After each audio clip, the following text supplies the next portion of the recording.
इकलौती ननद की शादी। शारदा देवी के दो बच्चे थे, बेटा संजीव और बेटी सुहानी। आज शारदा देवी के घर में बड़ी चहल पहल थी। पूरे घर में रोशनी की जगमगाहट जुगनू के जैसे छिटकी हुई थी। बेटे के ब्याह की बहुत बहुत बधाई हो शारदा। बड़ी लंबी उम्र है तेरी रुंझुन। तुझे ही याद कर रही थी। मुझे लगा काम के सुध-बुध में तू तो मेरे संजीव की शादी भूल ही गई। अरे भूलती कैसे, तेरे घर के गाजे बाजे की गूंज पूरे गांव भर में गूंज रही है। चल बस कर, बारात जाने का समय हो चला है। मैं सुहानी को बुलाकर लाती हूँ। अरे बावरी हो गई है क्या? सुहानी को बारात में लेकर जाने की क्या जरूरत है? पता चले कहीं तेरी बेटी के काले रंग के चलते संजीव की गृहस्थी बसने से पहले ही उजड़ जाए। रुंझुन ऐसा कह ही रही थी कि सामने से चली आ रही सुहानी ये सुनकर टूटे मन से कहती है, माँ, रुंझुन चाची सही कह रही है। वैसे भी कहाँ प्रीति भाभी का सुंदर चेहरा और कहाँ उनकी ननद का काला रंग। मैं नहीं चाहती कि मेरे कारण भैया की खुशियाँ खारिज हो जाए। ऐसा बोलकर सुहानी भीगी पलकों को छिपाए भागकर अपने कमरे में चली जाती है और शारदा फीके मन से अपने बेटे की बारात लेकर दुल्हन बनी बैठी बहू के द्वार पर दस्तक देती है और अग्नि के 7 फेरों के साथ प्रीति अपने पति संजीव और सास शारदा के साथ ससुराल आ जाती है, जहां दूर खड़ी सुहानी अपनी भाभी को देख रही होती है। आजा प्रीति बहू, इस नए घर में तेरा स्वागत है।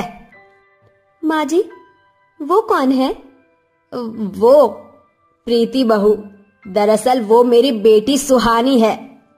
मेरी ननद मेरी निगाहों के सामने खड़ी है और मैं पगली उसे पहचान तक न सकी। ऐसा कहते हुए भाभी बनी प्रीति भागकर अपनी ननद को गले से लगा लेती है और झूम उठती है। मगर सुहानी के लिए ये किसी भ्रम जैसा था, क्योंकि काले रंग के चलते वो लोगों के कड़वे शब्द ही सुनती रहती थी। अरे ये क्या? इस खुशी के मौके पर झूमने की बजाय मेरी प्यारी ननद के आंखों में आंसू क्यों झिलमिला उठे? भाभी, मैं तो आपसे बिल्कुल भी मेल नहीं खाती। आप इतनी खूबसूरत और मैं कहाँ काली। पहली बार किसी ने मुझे बिना हिचकिचाए गले लगाया है, वरना तो इतने बड़े घर की बेटी होकर भी मेरे काले रंग के चलते अक्सर अपने भी मुझसे कतराते हैं। सुहानी, अपनी भाभी की एक बात कभी मत भूलना। इंसान की छवि किसी रंग रूप का मोहताज नहीं। अक्सर रात के अंधियारे में ही कलम चलाने वाले हाथ दुनिया में अपना नाम बिखेरते हैं। भाभी के खरे बोल उसकी काली ननद के लिए हिम्मत बन जाते हैं। गुजरते समय के साथ काली ननद और गोरी भाभी के बीच का रिश्ता और ज्यादा गहरा हो जाता है। देखते ही देखते 2 साल बीत जाते हैं। एक दिन, क्या बात है भाभी, आज आप बड़ी चहक रही हैं। अरे खुश तो होंगी ना, क्योंकि आज मेरी ननद को देखने लड़के वाले जो आ रहे हैं। अब वो दिन दूर नहीं जब मेरी बन्नू दुल्हन बनेगी और ढोल नगाड़ों की धुन पर ये भाभी अपनी ननद की शादी में दिल खोल कर नाचेगी। अपनी भाभी की आंखों में बंधे शादी के अरमान देखकर सुहानी की नजर अपने काले रंग पर घिर जाती है और उसका मन चिंता में घुलने लगता है। मगर भाभी, आप तो जानते हैं कि मैं कितनी काली हूँ, फिर भला कोई क्यों मुझसे शादी करना चाहेगा? सुहानी, ये मत भूलो मेरी प्यारी ननद कि जोड़ियां भगवान बनाता है। अगर अपनी भाभी पर भरोसा हो तो ये साड़ी पहनकर तैयार हो जाओ। सुहानी जल्दी से तैयार हो जाती है। कुछ देर बाद कोकिला अपने बेटे के साथ शारदा के घर में घुसते हुए फुसफुसाती है, अरे वाह, घर बार तो एकदम राजमहल के जैसा है। अरे जिसका घर इतना चमक दमक रहा है तो इस बात में तो कोई दो राय नहीं कि उस घर की बेटी दूध से भी उजली होगी।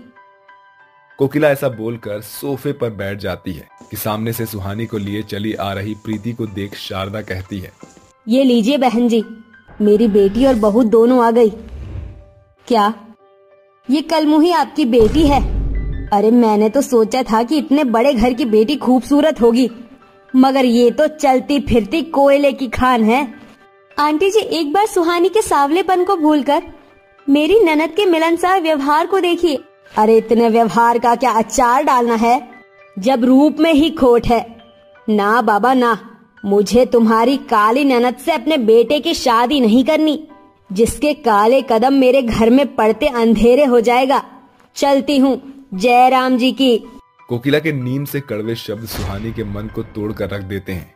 सुहानी, दिल छोटा मत करो। अक्सर हर इंसान की नजरें हीरे की परख नहीं कर पाती है। समय बीतता है। हर गुजरते दिन के साथ प्रीति अपनी ननद की शादी के लिए कई सारे रिश्ते तलाशती है, मगर हर एक रिश्ते वाले सुहानी का सांवला रंग देखकर फीका रुझान जताकर ना कह जाते हैं। फिर एक दिन प्रीति के घर मंदिर में बैठी माँ पार्वती की प्रतिमा के सामने सर झुकाए हुए कहती है, हे माँ पार्वती, तुम तो सुहागन औरतों की देवी हो। आज ये भाभी झोली फैलाकर अपनी ननद के लिए ये मन्नत मांगती है कि उसकी कोरी हथेली और उसके सूने मांग को विवाह के 16 श्रृंगार से सजाने का वरदान दो। जिस रोज मेरी ननद की शादी पक्की हो जाएगी, ये भाभी भिखारियों को अपने हाथों से 56 भोग बनाकर खिलाएगी और आपको 16 श्रृंगार चढ़ाएगी। अचानक माँ पार्वती के चरणों में चढ़ा फूल प्रीति की झोली में आ गिरता है। उस रोज से प्रीति अपनी ननद की शादी के लिए भूखी प्यासी रहकर निर्जला व्रत करती है। समय बीतता है। अरे प्रीति बहू, ये क्या पागलपन लगा रखा है तूने? ननद की शादी के लिए ऐसी नादानी भला कौन सी भाभी करती है? माँ जी, इस निर्जला व्रत में तो बस भूखा रहना है। अगर अब अपनी ननद की शादी के लिए मुझ भाभी को जान भी न्यौछावर करना पड़े तो भी मंजूर है। भगवान को इस भाभी की मन्नत पूरी करनी होगी। बहू, तू जानती है, कृष्णा कहते हैं, कर्म बिना फल अधूरा मिलता है। हमें सुहानी के चेहरे पर मेहनत करने की जरूरत है। हाँ माँ जी, मुमकिन। अगर मैं अपनी ननद के चेहरे पर घरेलू नुस्खे आजमाऊं तो शायद सुहानी का रंग खुद ब खुद निखर जाए। उस दिन से प्रीति अपनी ननद के काले चेहरे पर अथक प्रयास शुरू करती है। ये लो मेरी प्यारी ननद, इसे अपने चेहरे और शरीर पर मलना है। ये क्या है भाभी? ये हल्दी चंदन का उपटन है सुहानी, इसे लगा लो। ये तुम्हारे चेहरे के लिए फायदेमंद है। ठीक है भाभी। प्रीति अपनी ननद के चेहरे पर खास ध्यान देती है। धीरे धीरे सुहानी के चेहरे का कालापन कटता चला जाता है और वो साधारण शक्ल की हो गई थी। एक दिन उसके घर एक रिश्ता आता है। जी आइए सुमित्रा आंटी, बैठिए। मैं बस जल्दी से अपनी ननद को लेकर आती हूँ। प्रीति भागती हुई कमरे में बैठी अपनी ननद को नीचे लेकर आती है और कुछ देर के बातचीत के बाद, तो बताइए बहन जी, क्या तय किया आपने? अरे समधन जी, मैं तो पहले से ही तय करके आई थी कि आपकी बेटी ही मेरे घर की बहू बनेगी। सुमित्रा का सुलझा सा जवाब सुनकर भी सुहानी के चेहरे पर एक डर घिरा था और वो बोल पड़ती है, आंटी जी, क्या आपको मेरे सावली सूरत से कोई परेशानी नहीं? अरे नहीं, भगवान जिसे जिस रंग रूप में गढ़ता है वो बेहतर है। तुम मुझे पसंद हो। कुछ दिनों के बाद सुहानी की शादी की रस्में शुरू हो जाती है।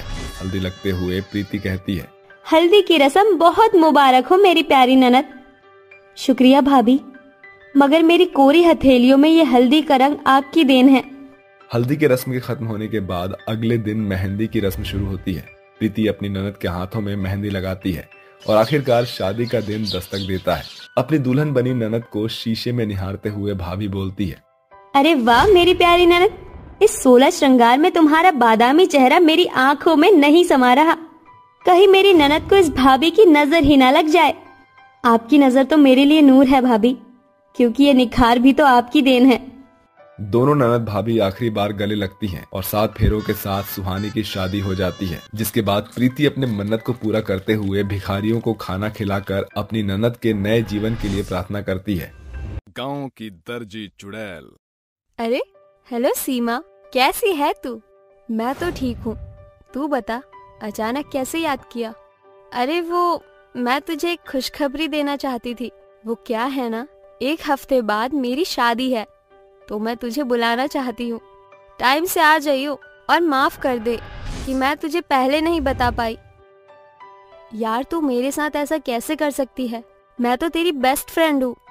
तुझे थोड़े दिन पहले बताना चाहिए था ना। और वैसे भी तुझे तो पता है गांव में अर्जेंट कपड़े सिलवाना कितना मुश्किल है। अरे सीमा यार, सॉरी ना, शादी की तैयारी में ध्यान नहीं रहा, वरना तुझे जल्दी बता देती। और हाँ, मेरी शादी में पटोला बनकर आइयो। जल्दी से कपड़े सिलवाने डाल दे आज ही। अरे हाँ ठीक है ठीक है। अच्छा ठीक है, मैं रखती हूँ, शाम को हल्दी में आ जाना। इस तरह से दोनों सहेली फोन रख देती हैं और सलोनी कहती है, ओ नो, इस कबूतरी ने भी पहले नहीं बताया। इतने अरमान है मेरे। ओहो, याद आया, इसकी शादी में पहनने के लिए तो मैंने एडवांस में एक लहंगा ले लिया था। अब जाकर बस दर्जी को देकर आना है। ये कहकर सलोनी अपना लहंगा लिए गांव के अनेक दर्जियों के पास जाती है, लेकिन वो सब मना कर देते हैं। तभी वो कहती है, पूरे गांव में दर्जियों को ढूंढ लिया, लेकिन कोई भी मेरा लहंगा नहीं बना रहा। इनसे और पूछ लेती हूँ। अंकल, क्या आप मेरा लहंगा सील देंगे? मुझे 1 हफ्ते से पहले चाहिए। नहीं बेटा, शादियों का सीजन चल रहा है, मुझे और भी ऑर्डर मिले हुए हैं। अगर तुम्हें सिलवाना था तो थोड़ा पहले आती ना। मैं नहीं सिल पाऊंगा बेटा। ओहो, यही तो अंकल मुझसे गलती हो गई। अब क्या करूं? मैं तैयार ही नहीं होंगी तो मंडप तक उसे लेकर कौन जाएगा? मुझे अपनी ड्रेस हर हाल में सिलवानी होगी। अपने आप से बड़बड़ाते हुए सलोनी आगे चलने लगती है। तभी उसके कानों में एक धीमी सी आवाज आती है। क्या तुम लहंगा सिलवाना चाहती हो अपना? अगर चाहती हो तो इस ओर आओ, मेरी आवाज के पीछे पीछे आ जाओ। ये मुझे कैसी अजीब सी आवाज सुनाई दे रही है, और इसे कैसे पता कि मैं लहंगा सिलवाना चाहती हूँ? देखो, तुम्हारे दोस्त की शादी है, कोई लहंगा नहीं सिएगा। अगर तुम चाहती हो तो इधर आ जाओ, काली खंडर गुफा की पीछे की दुकान है मेरी। क्या करूं? सहेली की शादी है, कपड़े सिलवाने हैं। चली जाती हूँ इस आवाज के पीछे। वैसे भी पूरे गांव में कोई भी दर्जी मेरा लहंगा नहीं सिल रहा, और मेरा लहंगा सिलवाना बहुत अर्जेंट है। आओ, इस बरगद के पेड़ को पार कर 20 कदम और चलो। सलोनी उस आवाज को सुनते सुनते एक बरगद के पेड़ को भी पार कर लेती है, जहां एक औरत सिलाई मशीन लेकर गले में इंची टेप डाले हुए कपड़े सिल रही थी। अच्छा, तो ये है दर्जी की दुकान। ऐसे गाइड करके अपनी आवाज के पीछे बुलाया है। तुम ऐसा समझ सकती हो। खैर, मुझे बताओ ना, तुम्हारा क्या सीलना है? मैं आज ही तुम्हें बना कर दे दूंगी। जी, ये मेरा लहंगा, इसका ब्लाउज और दुपट्टे के लटकन जरूर लगा देना। तुम निश्चिंत रहो, तुम्हारा इतना अच्छा लहंगा सीऊंगी कि शादी में सभी लोग दुल्हन को छोड़कर तुम्हें ही देखेंगे। और हाँ, तुम अपना लहंगा 12 बजे लेने आ जाना, क्योंकि उसी वक्त ज्यादा फ्री रहती हूँ मैं। जी ठीक है। तभी वो औरत उसका नाप ले लेती है और घर जाकर सलोनी शाम को उसके हल्दी फंक्शन में जाने के लिए तैयार हो जाती है, और उसके फंक्शन में जाकर उसे हल्दी लगाती है और नाच गाना करती है। उसके हल्दी में रात को इतना समय लग जाता है कि घड़ी में 11:30 हो रहे थे।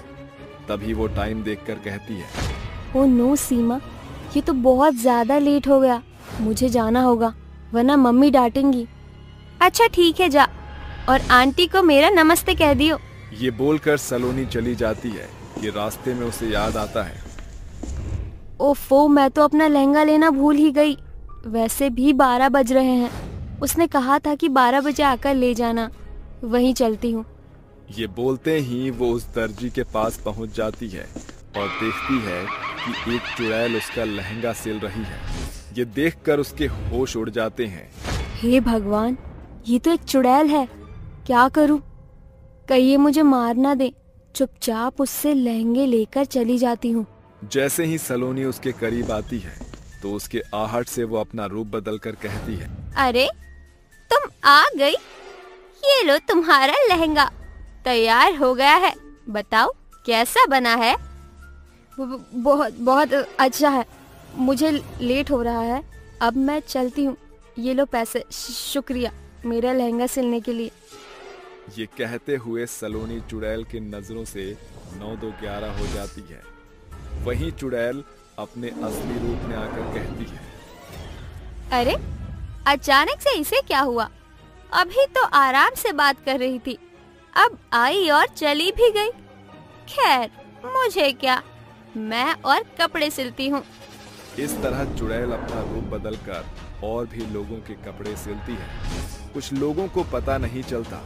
वहीं दूसरी ओर सलोनी घर जाकर अपने घर वालों से कहती है, माँ, पापा, वो इस गांव में एक दर्जी औरत है जो कि चुड़ैल है।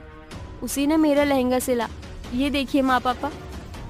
पागल है क्या बेटा? इतनी रात में आई है ना, इसलिए तुझे चुड़ैल जैसा लग रहा है। तू कुछ भी बोलती है। हाँ बेटा, ऐसा कुछ भी नहीं है। आप मेरी बात का विश्वास क्यों नहीं कर रहे? सच में वो एक चुड़ैल दर्जी थी। आप मत मानो, लेकिन मैं हकीकत का पता लगा कर रहूंगी। ऐसे ही वो कुछ सुराग ढूंढने की कोशिश करती है, मगर उसे कुछ भी हासिल नहीं होता। वहीं दूसरी तरफ वो लोग जब उस औरत से कपड़े सिलवाते हैं तो वो भी उसे उसकी असली रूप में देख लेते हैं और पूरे गांव में ये बात फैल जाती है कि उनके गांव में एक औरत दर्जी चुड़ैल बनकर रह रही है। तभी गांव वाले मशाल लेकर उसे मारने जा रहे थे। फिर वो सबके सामने आकर कहती है, रुक जाओ, आप ये सब क्या करने जा रहे हैं? आपने पहले भी मेरे साथ गलत किया था, एक बार आप फिर गलत करने जा रहे हैं। तुम हमें नुकसान पहुंचाओ, उससे पहले हम तुम्हें ही इस गांव से भगा देंगे। पर उससे पहले ये बताओ कि तुम हमारे गांव में दर्जी बनकर काहे रह रही हो? दर्जी मैं अपनी इच्छा से नहीं, आप लोगों की जरूरत से बनी हूँ। कुछ लोगों को दर्जी की जरूरत थी, इसीलिए मैंने दर्जी का काम किया। बाकी आप लोगों ने मुझे पहले ही मार डाला था। याद है, मैं वही कुमकुम हूँ जिसके प्यार को आपने हमेशा के लिए दूर कर दिया कुछ समय पहले। कुमकुम विराट नाम के लड़के से बहुत प्यार करती थी। सुबह मिलना मुमकिन नहीं था, इसलिए वो दोनों रात में एक दूसरे से मिलते हैं और जब गांव वालों को उनकी खबर होती है तो वो मशाल लेकर उन दोनों को अलग कर देते हैं। छोड़ो, आप गांव वाले हम दोनों को ऐसे जुदा नहीं कर सकते। लड़की, क्या तुझे पता है इस गांव में प्यार करना गुनाह है?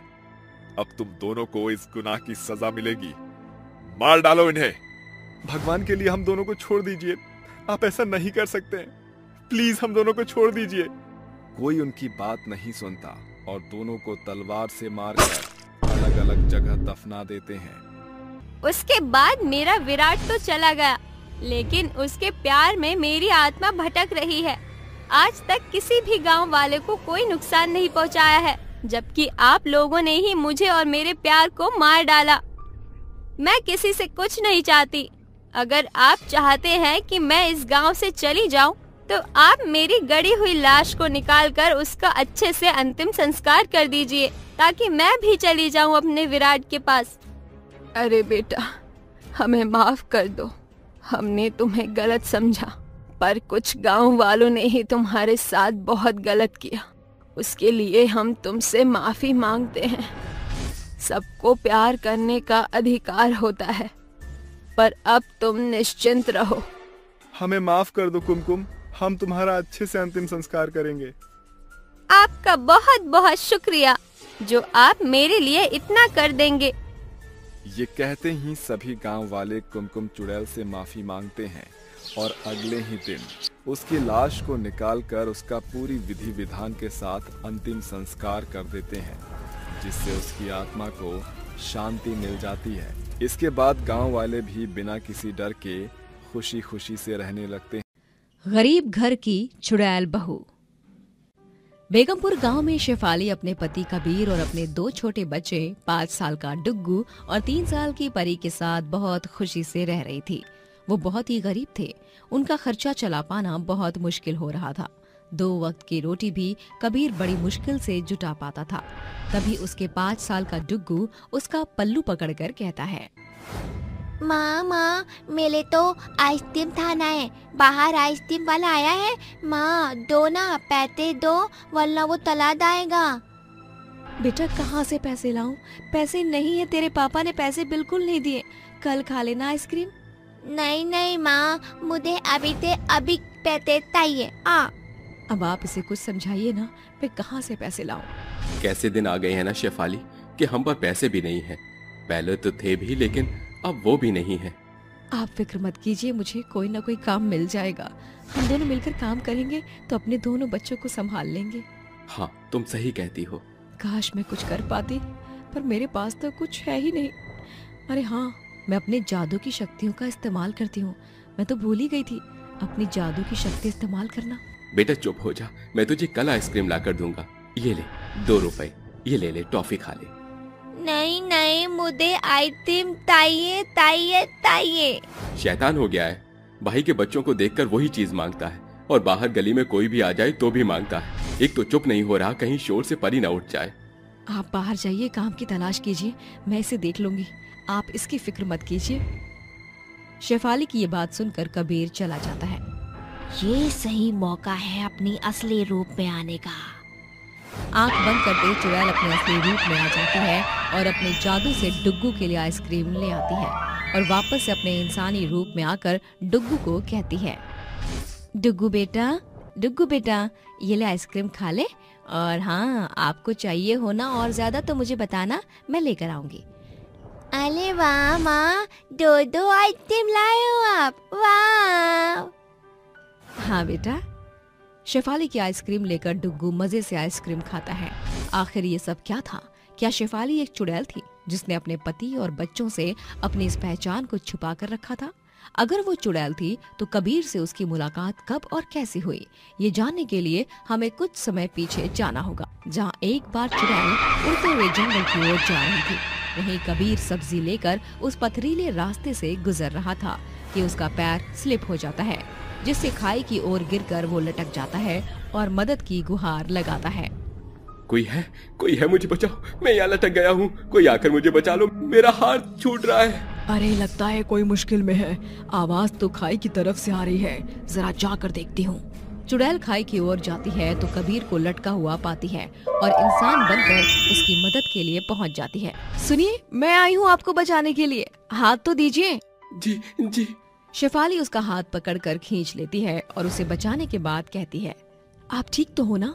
हाँ, मैं ठीक हूँ, शुक्रिया, आपने मुझे बचा लिया।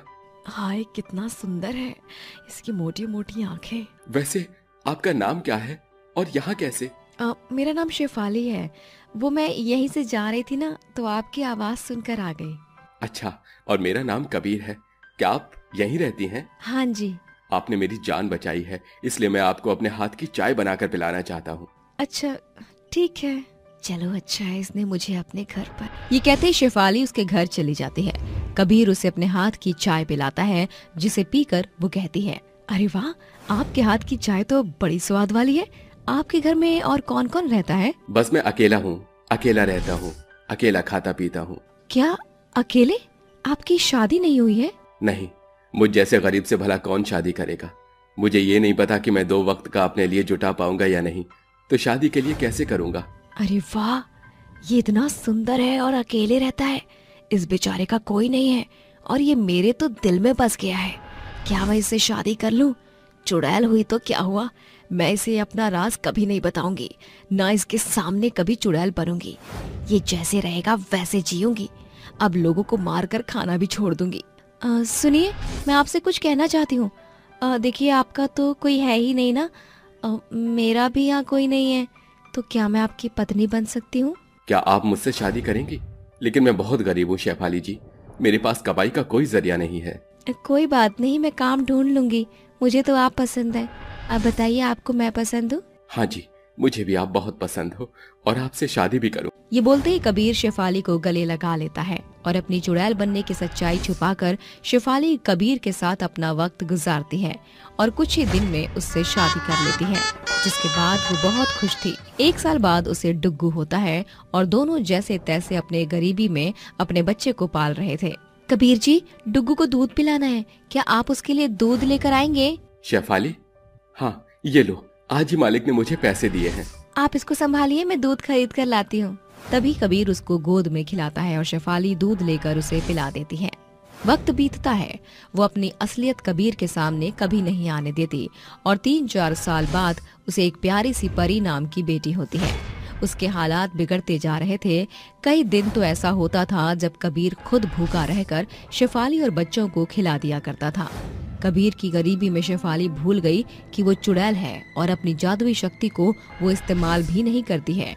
ऐसे ही कुछ दिन बाद उसका डुग्गू उससे आइसक्रीम मांगता है। माँ, मेरे तो आइसक्रीम खाना है, बाहर आइसक्रीम वाला आया है माँ, दो ना पैसे दो वरना वो तलाक आएगा। डुग्गू उससे बहुत बार बोलता है पर चुड़ैल उसे मना कर देती है। तभी उसे अपनी शक्तियों का एहसास होता है और वो अपने पति के पीठ पीछे जादू से अपने बच्चे को आइसक्रीम खिला देती है। डुग्गू बेटा, अगर और भी कुछ चाहिए तो मुझे बता देना, मैं आपको सब लाकर दे दूंगी। हे सच्ची माँ, हाँ बेटा। तभी शेफाली अपने दोनों बच्चों को जादू से दूध, खिचड़ी और उनकी मनपसंद चीज उन्हें बनाकर खिला देती है। कुछ देर बाद कबीर अपना काम ढूंढकर वापस लौटता है और कहता है, शेफाली जरा पानी लाना, बहुत प्यास लग रही है। पानी नहीं, आप ठंडी ठंडी शरबत पी लीजिए, आपका मन अच्छा हो जाएगा। ये तो बहुत महंगी शरबत है, तुमने कैसे बनाई?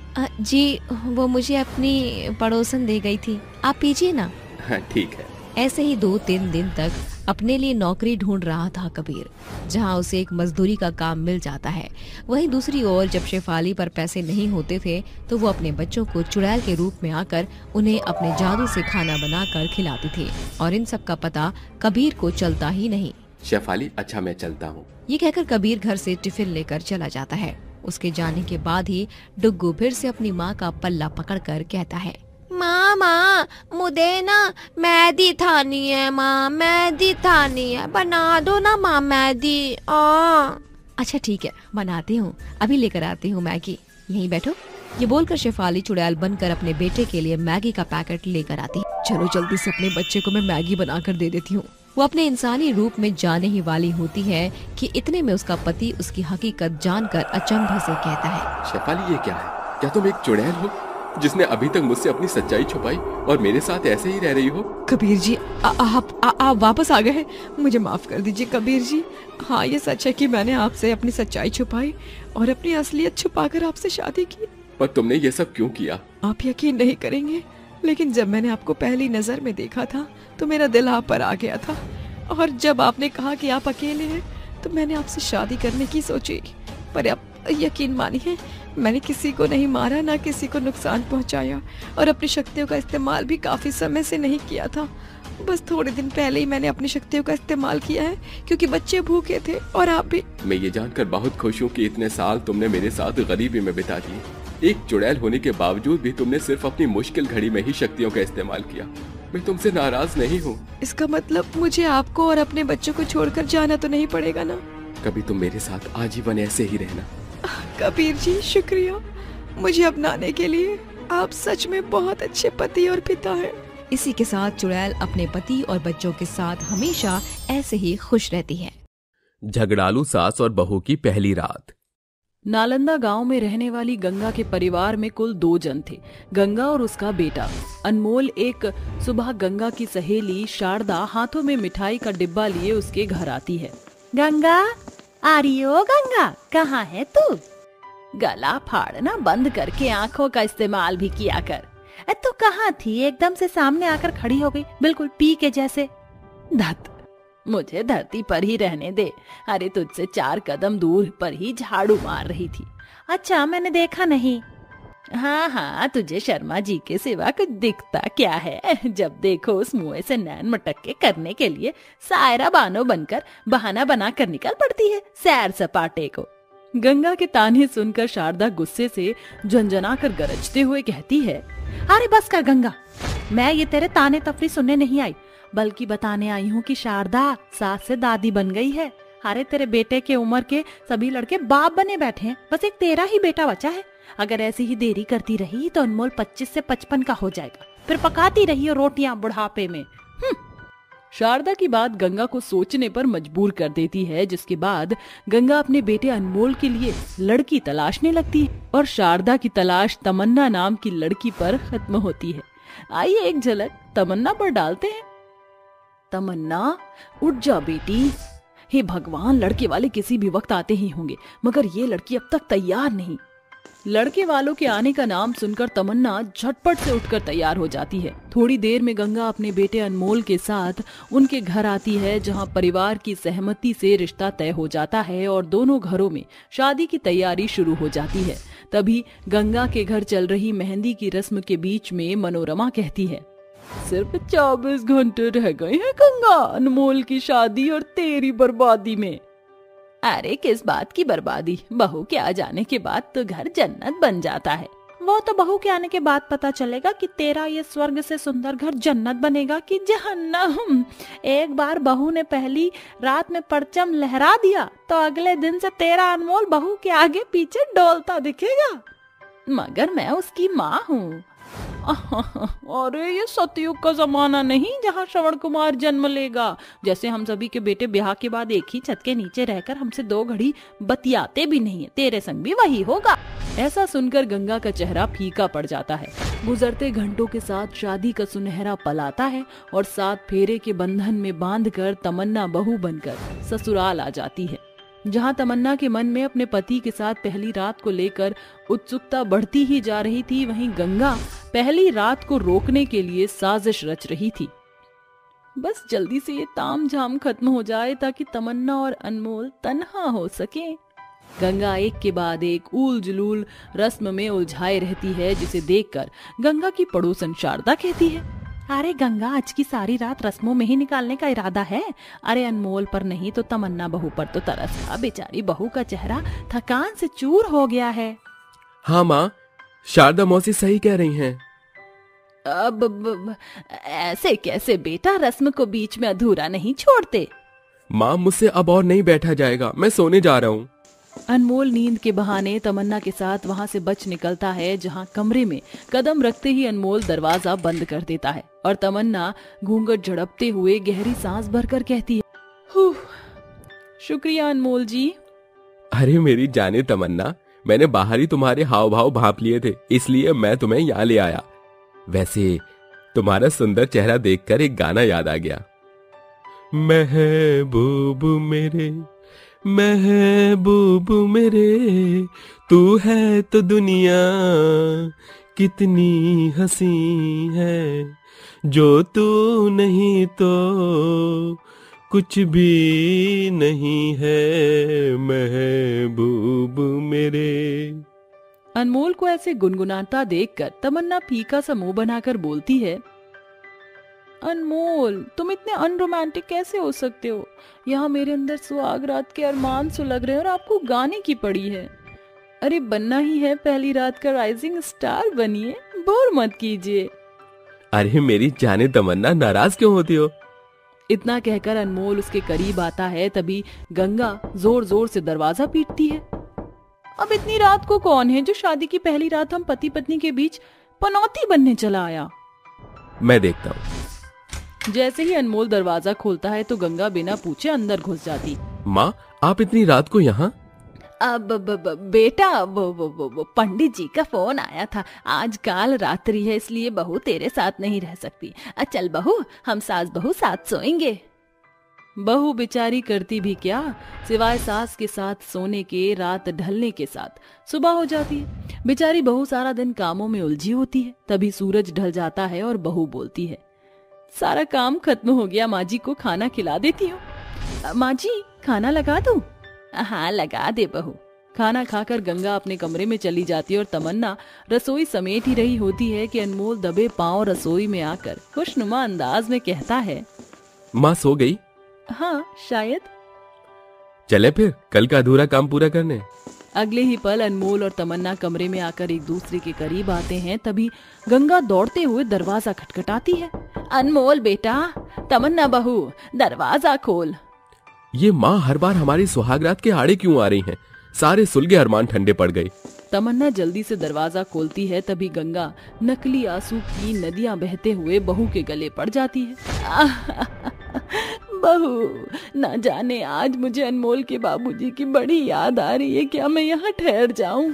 जी जी जी जी जी, जी क्यों नहीं माँ जी, ये भी कोई पूछने वाली बात है। बेचारी बहू सास की झूठी दावेदारी में उलझ जाती है। गंगा जानबूझकर अपने बेटे और बहू के बीच सो जाती है। ऐसे ही रोजाना गंगा कामों में उलझकर बहू को अपने बेटे के करीब जाने से रोक दिया करती। एक शाम, माँ जी सारा काम खत्म हो गया है, मैं मेरे कमरे में जा रही हूँ।